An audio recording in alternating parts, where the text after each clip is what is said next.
In this video, I'm going to teach you how you should own assets. When I say own assets, I mean should you hold those assets outright directly in your own name, or should you hold them through a separate entity like an LLC? If we do use an LLC, where should that LLC be located?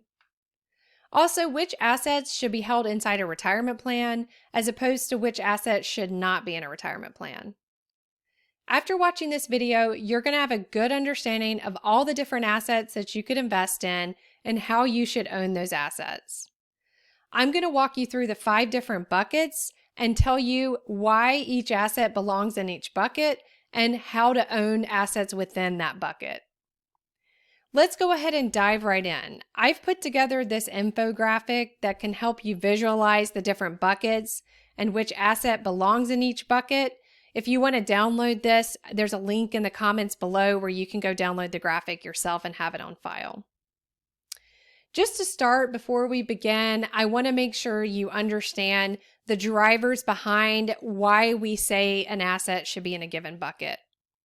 There's 3 key drivers here. The first is asset protection. As you build wealth and own more assets, you're going to unfortunately be a more attractive litigant. So we want to make sure we own everything in a way that we're protected as good as possible from an asset protection standpoint. So within each bucket, the strategies are largely dictated by, are there good asset protection strategies that we can use, such as putting in an LLC in some cases, and how can we own those assets in a way that's going to protect us in the event we are sued in the future. The second consideration to think about here is the type of investment and the type of income that investment is going to generate. So what types of income is that asset going to kick off while you own it? And what type of income are you going to recognize in the future when you go to dispose of that asset? The last and most important driver here, in my opinion, is the tax consequences. What's the tax rate that's going to apply to income you earn from holding that asset? What's the tax rate that'll apply when you go to sell that asset in the future? Also, what tax planning strategies are there that we can use to reduce or eliminate any tax that we do pay? And we want to make sure that we hold that asset in a way that we can take advantage of all of those tax planning strategies available. So those are the main drivers behind why we put things in each bucket and what is the reasoning behind that. And it's important that you understand that and think about that when we walk through this strategy in more detail. At the start, you'll notice that there's a big circle around everything, and you'll see that that's a revocable living trust. I'm not going to spend a lot of time on revocable living trust, but it's important to know that every asset you own should be held inside a revocable living trust. If you don't have one and you do have considerable assets, I recommend working with an estate planning attorney to get one set up as soon as possible. But always keep in mind, and this should help you visualize that every asset you own and your personal residence should be inside a revocable living trust. Revocable living trusts do not provide any asset protection themselves, so don't get confused by the name trust being in there. There is no asset protection as far as assets inside or outside of revocable living trust. They are revocable, as the name indicates, so you as the creator can take assets in and out of that trust as you please. There's a lot of flexibility and you're not locking yourself into anything in the future. There also is no tax planning associated with the revocable living trust, so there's no estate planning that you're doing here. It purely serves 2 purposes. The first and most important is that when you die, your estate will be subject to probate fees, and the amount of those fees will depend on which state you're in, but almost every state is going to have probate fees, and those fees can be quite large. So what the revocable living trust does is it eliminates or reduces those probate fees that you would have to pay or your estate would have to pay when you die. So those are considerable. Don't ignore them. You want to make sure that you do everything you can to try to eliminate those fees. The second benefit of a revocable living trust is that it provides some privacy for your estate. So when you do pass, that information as far as how much your estate's worth and what's in it shouldn't be out there in the public domain. So there are some privacy benefits as well to a revocable living trust. So let's go ahead and dive into the buckets themselves, but just keep in mind every asset in any bucket should be inside your revocable living trust. Bucket 1 is a unique one, and it is going to only have your personal residence. So your home that you own, and this is the place that you live with your family. This is not like a rental property or investment property. This is purely your residence where you live. So that belongs in bucket 1, and that should be held directly in your name inside your revocable living trust. But you do not want to put your personal residence in an LLC. I've seen some attorneys or CPAs recommend that, but that doesn't work from an asset protection standpoint, and you don't need it. So don't waste the time and money associated with setting up a separate LLC here. You can just own your personal residence directly. There is some protection that most states provide, what's called a homestead exemption. So check your state's homestead exemption level, and whatever that amount is, you're actually protected in the event of a lawsuit. So if your home is worth $1 million, for example, and your state provides a homestead exemption of $250,000, you are protected up to $250,000 of equity in your home. So if you only have $250,000 of equity and the rest is a mortgage with a bank, then you're actually fully protected and no one can get your home because your bank's always going to be first in line. So a good idea is to try to extract out any equity above the homestead exemption and try to keep a mortgage there as a good asset protection planning tool. And I've talked about in some of my other videos and resources that debt can be a great tool for asset protection purposes. So check your state's homestead exemption and consider only maintaining equity in your home, up to that amount. So that's bucket 1. I do know that this one's unique and that your personal residence is not an asset. It's actually a liability, but I did want to make sure that we include it here on this structure diagram. And again, it does and should be inside your revocable living trust. So let's move to bucket 2. So bucket 2 includes investments that are just passive investments. So these are investments where you're just invested passively in some sort of asset. It can be stocks in a brokerage account or investments in funds where you give your money to a sponsor and they go out and invest it or buy an asset and manage it. So it includes stocks, real estate funds or syndication. So if you invest with a sponsor that's going to go out and buy, pull money from investors and go buy an apartment building or any type of real estate asset, that belongs in bucket 2. It doesn't include real estate that you're going to own and manage directly. It's only through a fund or syndication. Also, investments in certain funds like private equity funds and some pre-IPO companies, some early stage VC funds. I'm going to talk a little bit more about why I say early stage there. But investments in funds where you're going to be passive and just, give money to a sponsor to invest. Also, angel investments are good to put in bucket 2. And the reason why I say angel investments and early stage pre-IPO and early stage VC funds are that those investments are commonly eligible for a great tax planning tool, which is the 1202 qualified small business stock exception. So check out my video on that. If you invest in pre-IPO companies, VC funds, or if you're an angel investor, you need to understand the 1202 QSBS or qualified small business stock exclusion and how you can potentially be exempt from all the gain you earn on those investments. So that is the reason why some of those investments and why you see early stage in bucket 2, because we want those investments that are eligible for that 1202 exclusion to be in bucket 2. We do not want them in bucket 3 that I'm going to talk a little bit more about in the future. So if you invest in those things, make sure you understand that 1202 qualified small business stock exclusion. So all of these investments or assets that are in bucket 2, I recommend holding those in a Wyoming LLC. You can put them in one Wyoming LLC, or if you have enough investments, maybe consider splitting them up. But in any event, you want them in an LLC and you want that LLC to be in Wyoming. I'm not going to dive too much into Wyoming LLCs, but I have another video that you can check the link to, and you can learn more about Wyoming LLCs, why we use Wyoming, and how to set those up and maintain those. But for these purposes, good to have the investments in bucket 2 under a Wyoming LLC. Bucket 3 is retirement plans.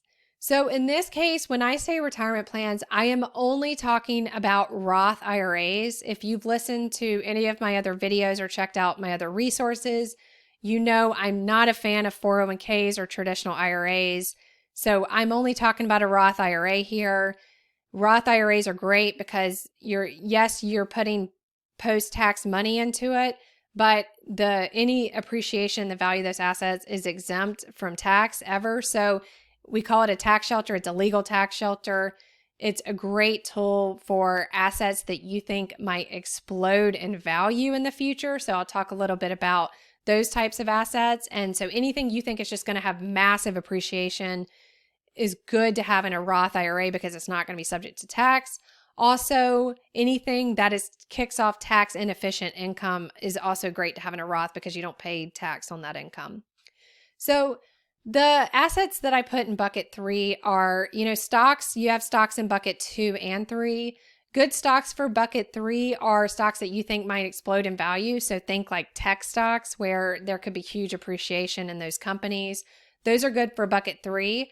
Stocks that aren't good for bucket 3 are kind of your tried and true, maybe blue chip stocks that are steady. You can count on them. Maybe they kick off dividends, for example, but they're not going to explode in value in the future. So, they're just steady, maybe a couple percentage points increases every year.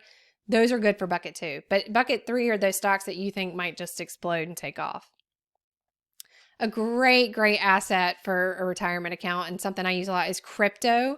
So for those of us that are crypto bulls like myself, it is awesome to put those in a Roth IRA. For example, I own a lot of Bitcoin and Ethereum that I hope 10, 20 years from now will just explode in value. And so I love to put those in Roths because then you don't pay any tax on that appreciation. And hopefully it will be massive and, you can exempt any gain from tax in the future. Things that are tax inefficient or collectibles or things, I'm going to skip ahead to gold or commodities. Those kick off income that is not eligible for the lower long-term capital gains rate, is subject to the higher short-term capital gains rate and ordinary income rate. So you don't want those assets to be held directly because they're taxed at a really high rate. So tax inefficient assets like that are good to put inside a Roth. Here, late stage pre-IPO investments or late stage VC funds, you might consider putting inside a retirement account. That is because those are not eligible for that 1202 exclusion that's so important that I talked about in connection with bucket 2. So if they're not eligible for 1202, you could consider putting them inside a Roth, and that is because we think that those investments usually are long-term plays where you hope the value will just increase exponentially in the future. So that's why late stage investments in those might make sense inside a bucket 3 in a Roth. PE funds, I want to talk a little bit about those in more detail. So typically you invest in PE funds that are going to own underlying portfolio companies that might be quite large. You want to understand if those underlying portfolio companies are going to be C corporations or not C corporations. Most cases they're going to be C corporations because they're large companies that may go public in the future, for example. So if they are C corporation portfolio companies, you might consider putting those inside a Roth in bucket 3 because those are not great from a tax standpoint. You don't get as many tax benefits. You're just going to pay capital gains rates on that in the future. And those may, ideally investments or PE funds, you're expecting portfolio companies to have pretty large gains in the future. So check with your administrator to see, are those portfolio companies expected to be C Corps? If they are, consider bucket 3. If they're not, if for some reason it's a smaller fund that's going to invest in companies that are worth like maybe 5-10 million, even up to 100 or 200 I've seen, in a lot of cases, they may consider making those portfolio companies flow through. They might be S Corps, for example. So talk to your fund sponsor and understand if those are going to be flow through. If they are flow through, it might be good. You want to hold those in bucket 2. You don't want to put those inside bucket 3 because there's some tax benefits with flow through structures, and you typically get some extra tax benefits from owning those directly yourself through a Wyoming LLC that's a flow through structure instead of putting those inside a Roth. So again, check on that. PE funds that are C Corp, investments in C Corps, maybe consider putting those in a Roth in bucket 3. The last two are bonds and debt, for example, and that's because those are extremely tax inefficient. Interest income is probably one of the worst types of income you can get from a tax standpoint. It's taxed at ordinary high rates. So that's not great. And so you want to definitely consider putting those inside a Roth if you do own those types of assets. Also, hedge funds. Hedge funds kick off every type of income you can imagine, a lot of interest income, capital gains, and those capital gains are usually not long-term. They're usually short-term capital gains. So again, hedge funds kick off a lot of income that is tax inefficient. So a really great idea is to consider owning those hedge funds through a Roth IRA if that's available to you as an investor. So these are the assets inside bucket 3. Again, I recommend bucket 3 assets be held ideally in a Roth IRA. Don't like 401ks or IRAs unless you're using those to do some sort of mega backdoor Roth IRA strategy there. Bucket 4 is real estate investments, and these are only real estate properties that you are buying as investment property. So rental properties or just any investment property you're buying.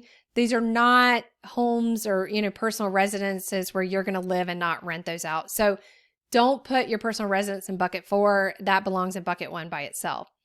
So real estate assets in bucket 4, we want to own every piece of property we have should be owned inside an LLC. Ideally, each property will have its own LLC.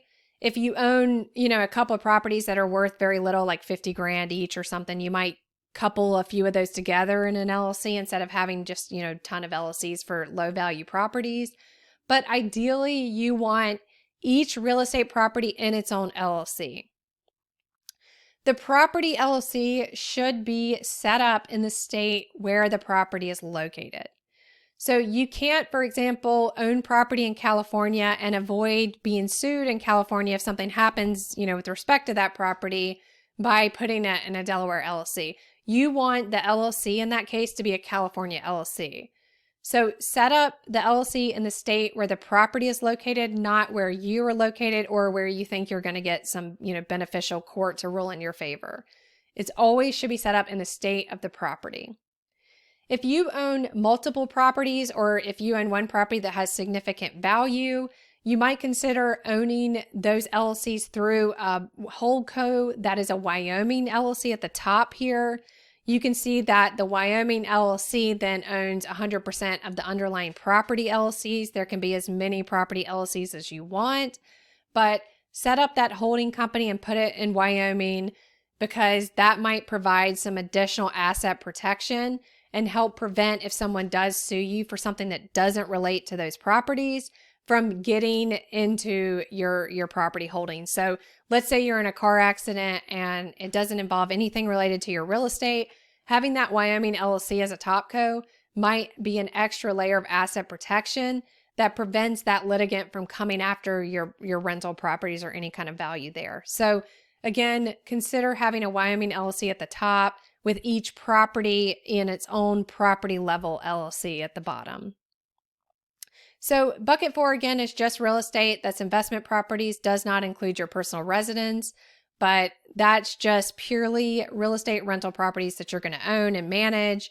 It doesn't include investments in syndications or funds. It's only properties that you're going to own directly, whether you manage them yourself or you manage a team that manage them. Those belong in bucket 4. The last bucket, bucket 5, is for businesses. So when I say businesses, I mean active businesses that you're going to go out and buy yourself. I'm not talking about investments through PE funds or anything, for example. I'm talking about you're going to go out and you're going to buy businesses, whether it's one business or multiple businesses. Similar to real estate, each business should have its own LLC. So if you own 2 businesses or multiple businesses, each of those businesses should be in its own separate LLC. Those LLCs should be set up in the state where the business is. So if you only operate in one state, it's easy, put it in that state. If your business operates in multiple states or you have employees everywhere or headquarter, all over the country, then just put it in the state where you have the most nexus, probably the state where you are as the owner. So for example, you can't avoid, trying to play the game by having a preferred state like Delaware, an LLC set up there. If your business is operating in California, You can and will be sued in California. You will not be sued in Delaware because that's not an attractive state if you're trying to, sue someone and get a bunch of money. So you can't avoid and create, shield yourself from liability by putting a business in a LLC in a certain state as opposed to other.